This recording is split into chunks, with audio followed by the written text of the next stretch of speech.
This week on the Taking 20 podcast. Players should get that feeling when things go awry because it might mean they miss out on treasure or further adventure, or they may anger the empress that hired them.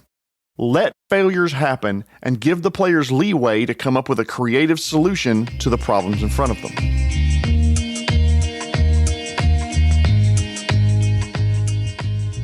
Ladies and gentlemen, welcome to episode 122 of the Taking 20 podcast. This week all about failing forward. This week's sponsor, wireless charging. Did you know the company who manufactures wireless charging pads for your phone requires employees to wear glasses? They want to keep things contactless. Hey! If you're new to the podcast, hello and welcome. If you've listened for 121 episodes now, hello and welcome.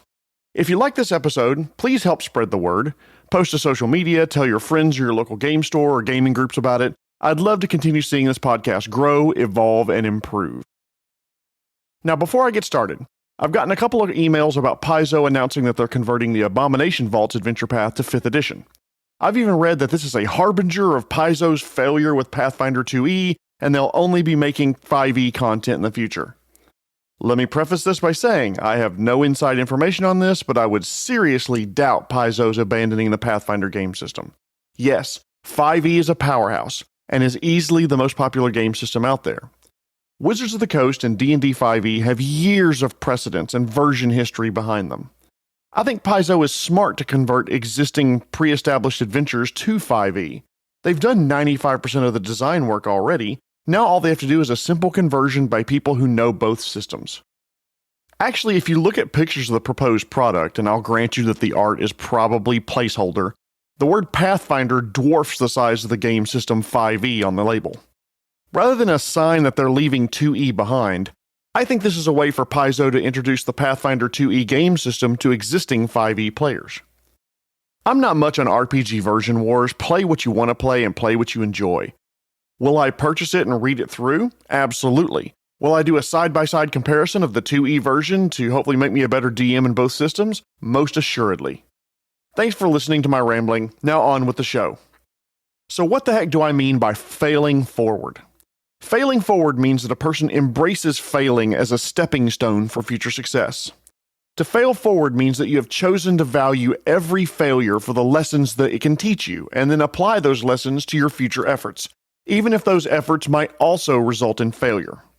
This is the classic definition of failing forward. It's the athlete's definition, the academic's definition, the researcher's definition, the thespian's definition. For anyone who strives for something more, greater, harder, failure is inevitable. You will finish last in the track meet. You will get an F on that exam. You will flub your lines sometimes. Defecation occurs to every single one of us. Look, I'm an executive at work, and I want the staff that report to me to fail sometimes. That means they're trying something new and learning along the way. I was first exposed to the formal concept of failing forward in so many words in the book by the same name by John Maxwell. These concepts were reinforced to me by my former improv coach, Eugene, and various other improv veterans I've worked with through the years, David Hitt, Fred Sayers, Mathis Sneed, and other incredible improvisers who are extremely talented. When you're on a stage performing improv, there's no script. You have no idea what the audience is going to suggest. You have no idea what your scene partner is going to say. Being in an improv troupe really does a great job of removing some of the conditioning we all come out of high school with, the paralyzing fear of failure. What if I don't do well? What if it's not perfect? Here's a hint. It's not going to be perfect. Your character won't be perfect. Your campaign won't be perfect. Your interactions with an NPC won't be perfect. And when you have to give voice to an NPC, guess what? It's not going to be perfect. That's okay. Your friends around the table do not expect perfection, and thank goodness for that. Even for the most talented and experienced of humans out there, there's no question if we'll fail. It's just a matter of when, and does it bring everything to a halt? Now, there's two perspectives I want to bring to this episode. One from the player's perspective of failing forward, and the other from the GM. I want to start with players since I spent most of my time on DMs just about every single episode. So, players, your characters are going to fail. They are going to miss attacks. They're going to slip off that bridge. They will fail to seduce the queen. You know, horny bards are going to horny. What can you do? Most RPGs are built around some degree of randomness, though. 5e and both versions of Pathfinder and Starfinder and just about every other game system I can think of, they all have a degree of randomness. It's just what dice do you roll. 5th edition and both versions of Pathfinder and Starfinder are D20 systems. Dune, Dishonored, and Fallout are 2 D20 systems, which are slightly different. There are also D100 systems like Delta Green and After Zombies AZ. There's also D6 systems. There was a Star Wars D6 back in the day. There's D10 systems, and so forth. So there's randomness built into just about every single game. If you have any sort of randomness in your game, though, there's the possibility of failure by very definition. The rogue didn't pick the lock. No one spots the tripwire across the jungle path. The character's honeyed words fail to convince the guard to let you into town. She's unmoved by their lie that they must get in to see their sick auntie. Yes, randomness can cause failure, but the harder thing to hear is that sometimes failure has little to do with the randomness of the game. Sometimes it's not your characters that fail, it's you as players. You will choose the harder road when faced with a decision. You'll forget a key piece of information or clue that the DM told you last session. You'll charge ahead when more investigation would have netted you more benefit. Conversely, you might spend too much time gathering information and the escaping big bad gets farther away and now it's going to be harder to catch. You and your fellow players will choose a tactic on the battle map that fails spectacularly and results in characters being captured, or maybe worse. You and your fellow players may make that wrong choice for whatever reason, and it might detrimentally affect your game in some way. Listen to me. You, in your car or on the train right now, beating yourself up over a bad decision either in your life or at the gaming table. It's okay to make mistakes. Everyone fails. The question is, what do you do now? This isn't about to be some rah-rah, dust yourself off and keep trying speech. Yes, that's important. Tenaciousness will get you far professionally. But I'm asking you to take the time to reflect on your failure and learn what you did wrong and apply that lesson to the next attempt. Use today's failures to prepare you for tomorrow. So players, if you make a bad call and a character takes a dirt nap because of it, learn from your mistake and be better next time. Even if a failure isn't your fault and it was a bad die roll, take responsibility for your future success. The only way to make failure useful is to learn from it. Thomas Edison once said when he was trying to invent the light bulb, "I haven't failed, I've just found 10,000 solutions that don't work." Forgive yourself and others for mistakes. That's how you keep failures from becoming the end of the line, and that's how you improve as players in this hobby that we love. Now, there's a second definition of failing forward with a more of a DM focus. As a DM, failing forward means that when your players inevitably fail to progress the story due to bad die rolls, bad choices, or just rotten luck, you need to have a path forward.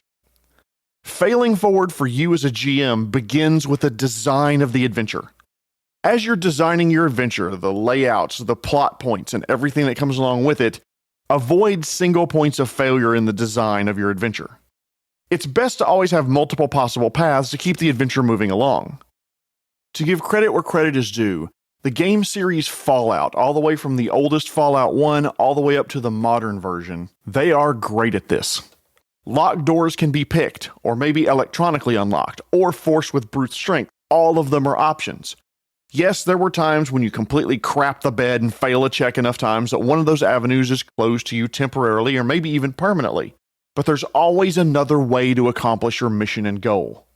If you're writing an adventure, or if you are putting an adventure path together or designing a dungeon, start asking yourself, what do I do if the characters fail this persuasion roll, trap check, fly skill, or whatever they're doing that could have consequences? If the answer is, I'm not sure, then you need to think about alternate ways to achieve the same outcome. Suppose the check you're reviewing is a blocked cave mouth.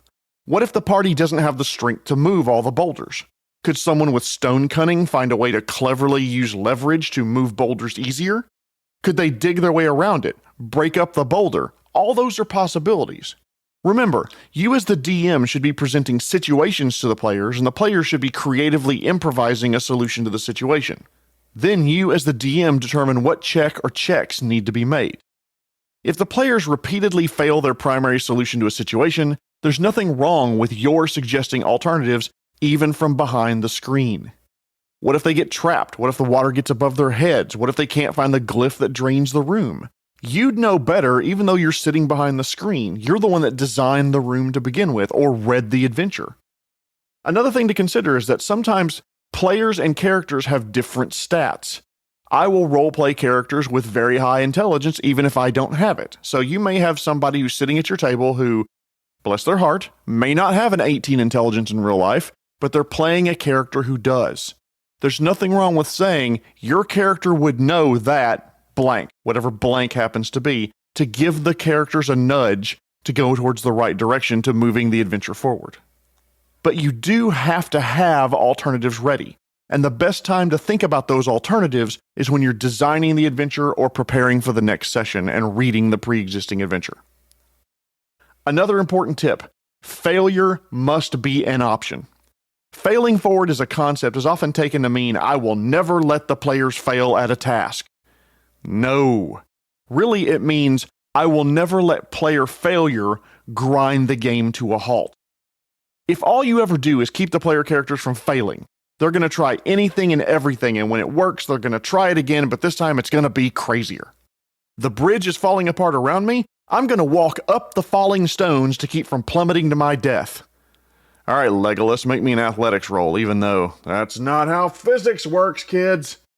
I know. We play games with longswords and lasers, and our characters survive machine gun barrages that would kill normal people, but damn it, sometimes something is a bridge too far, and walking on falling rocks was just bullshit. I apologize, that came out more viscerally than I expected. You shouldn't prevent failure as a DM. If they break a pick inside the lock, then they broke a pick inside the lock. You hear a metallic snap and the gears lock up. You pull half your lockpick out and the other half is caught up in the mechanism. That's not coming out without disassembling the lock. What do you do now? That failure should trigger the oh shit second in a player's mind. The oh shit second is that instant regret that you feel when you've made a mistake or chosen something really bad. Players should get that feeling when things go awry because it might mean they miss out on treasure or further adventure, or they may anger the Empress that hired them. Let failures happen and give the players leeway to come up with a creative solution to the problems in front of them. Not only must failure be an option, but failure must mean something. It takes away the magic of the game when the player fails a roll to perform a skill check and the DM just says a variant of, oh, it's okay, you succeed anyway. If you're going to give them a success anyway, why the fuck are you asking for a roll? If failed rolls mean nothing, then why are they rolling? I should do like a philosophy of die rolling episode. I'm going to work on that later. But if failure means nothing, what you've basically told the players, even if it's unconsciously, that the players cannot fail, that their characters will not fail no matter what they try. It takes away the stakes of the game and honestly erodes the fun of the game. Part of the reason we enjoy RPGs is the chance that our characters can fail. These heroes are meant to succeed against all odds, but there have to be odds to succeed against. It's part of the main appeal of RPGs. We want to be big damn heroes. So characters must be allowed to fail, and that failure must mean something. There must be a little bit of an ouchie associated with it, even if it's just a delay of the story, and even if behind the scenes and behind the screen, you're just rearranging the Lego pieces so that things happen in a different order. Even if characters fail, the story must progress. You shouldn't say, well, I've spent 17 hours preparing this 6-book adventure path, but since you can't unlock the outer fucking door, let's just go play MechWarrior. No, there has to be a way forward. The first and best advice I can give you is turn failures into new opportunities. Failures can point players towards resources that they need or even better choices they could make. The characters are trying to open a lock and it's just so far past their skill level there will be no way they can ever open it. Allow the players to realize that the characters don't have to pick the lock. They could melt it with acid, take the door off its hinges, bust through a wall. There are other options. If they fail rolls at one type of skill, remind them that, hey, the physics of that world, even though there's magic and lasers, still works like the ones here on Earth. So encourage them to be creative about the solutions that they could have about getting around this evil, evil door. Another example. Maybe your characters failed convincing the crime lord to give them the piece they need to complete their magical staff of exploding spleens or whatever. They made their checks with all their modifiers and bonuses, but they still failed the roll. They didn't hit the difficulty class or DC. Yes, let them know they failed, but maybe have the crime lord say what the characters could do to earn it, like a job that they could complete for the crime syndicate. I know you need the crystal from the Sanders Crossing to complete your staff. I need something as well. I want you to insert name of quest here, kill this person, take this thing, get this information. See episode 57 where I talk about good quest design to kind of give you a path forward. Also, failures could unite enemies against a common foe. The characters stomp out of the crime lord's secret base seemingly out of options. They didn't get the crystal they need and they don't know what to do. Maybe they're at a tavern and they're approached by a mysterious stranger who asks the players to meet with a benefactor, who turns out to be the head of a rival syndicate. She will help the players get the crystal in exchange for something or someone. Failures may be because the players have forgotten something. We're human. Note, players have forgotten it, not characters. The prison guard won't open the cell so they can talk to their friend, and they fail bluff and intimidate and diplomacy and bribery checks. They're ready to leave when you, the GM, remind Poe the wizard that he has Charm Person memorized, and that might work. Now, you may be sitting there thinking, oh, you'll never have to remind players of something like this. You'd be wrong. Players, myself included, many times become focused on a particular solution and don't think about the other tools in their arsenal. We become myopic because we had one idea and it's a good idea and we get stuck and committed to that one idea. We pull out a damn hammer and think everything is a nail at that point. Also, some groups of players just don't take good notes. You may have to remind them that the characters learn that this particular guard is well known to accept bribes of rare spices because he loves to cook. Reminding them of this fact doesn't take away their agency. It just reminds them of something that your characters would probably remember, but even if the players don't. No matter what, as a DM, though, try to avoid railroading to force the story to progress. Remember one of my core DM rules. Give the characters options and opportunities and let them take the story where they'd like. For more about that, see episode 7 where I discuss railroading and sandboxes on my shitty-ass old mic. Hinting at something? Great idea. Suggesting a course of action for the characters? No problem. Taking the choice away from the players because that's not what you had planned? That's an issue. If you know the characters need to discover a body to keep the story moving, put the body where the characters will go if it makes a modicum of sense. You'd planned on their finding the body at the NPC's home, but if they go to the NPC's work instead, have the police there interviewing suspects, have workers distraught over what they found. Hell, have the characters find the body if it's after hours and they sneak in. Improvise and adapt the adventure to meet your player characters where they are. That will keep a single failure or bad choice from grinding everything to a halt. But what happens when you have no good options for your players and they must succeed at this one thing in order to progress the story? You have no idea how else to keep the story moving. They have to stop this bust. They must open the vault door. They cannot fail to convince the pirate queen that her assistant is trying to kill her. In these cases, you still have options. You can always give the characters fail at a roll, success at a cost. The Fate core system has this mechanic built in and I love it. The idea that success and failure isn't a toggle. They're not quantum states that either you are unqualified success or abject failure and nothing in between. The Fate core system says there are degrees of success and failure. So what does that look like practically in a game? Let's say a player is trying to open a locked door. They fail the roll, and maybe your game system would say, well, they can just try again. Well, okay, yeah, you can certainly run it that way, but as we discussed, if you go that route, you've removed failure as an option for the game. They can just sit there rolling and rolling and rolling and rolling until they eventually succeed. What's the point of even having the players roll for it? Now, if the players have to succeed at this in order to progress the story, give them a success, but there is a cost associated with it. You tell them that the door opens, but they snap a small tool they were using, like a lockpick, thieves' tools, or whatever your game system calls them. And they can't pick any more locks or disable any more traps unless they have another set of tools or acquire replacement sets. They succeeded at opening the door, but the failure in this case is that they didn't fail to open the door. They broke the tools they were using. It costs them something to do it. Contrast that with a failure that jams up the lock and the door now cannot be opened no matter what. If you don't have any other way for them to get in, you are now boned as the DM. You've got to depend on your players and their characters to come up with a creative way to somehow get past this door because you haven't designed another way around it. By having success at a cost, they can progress the story, but they lose something dire, or it costs something more, or it increases the risk of something else that's going on. Maybe they open the door, so they succeeded even though they rolled a failure, but they're discovered by patrolling guards. Now they have to deal with the guards. Do they rush in and barricade themselves in behind the locked door, trapping themselves in? Do they fight the guards, or do they flee for now and come back later when things have calmed down? They succeeded, but there's a complication, or a difficulty, or a cost associated with it. So you have options. As a player, bad rolls are going to happen. You're going to roll a natural 1 that like reflex save. You're going to miss that attack roll against the prone enemy. You're going to lose that opposed strength check roll against a size small creature.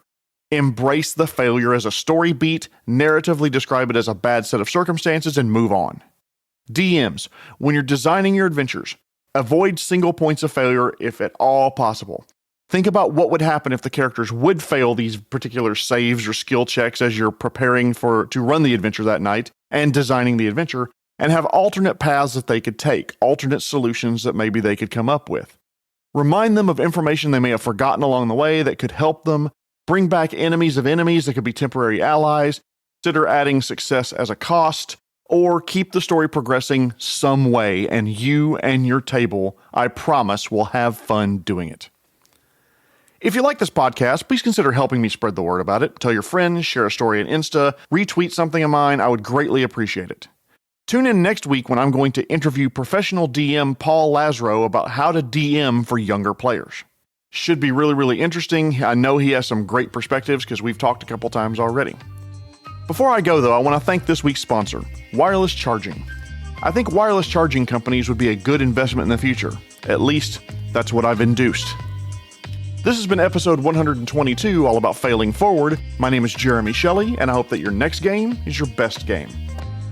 The Taking 20 podcast is a Publishing Cube media production. Copyright 2022. References to game system content are copyright their respective publishers.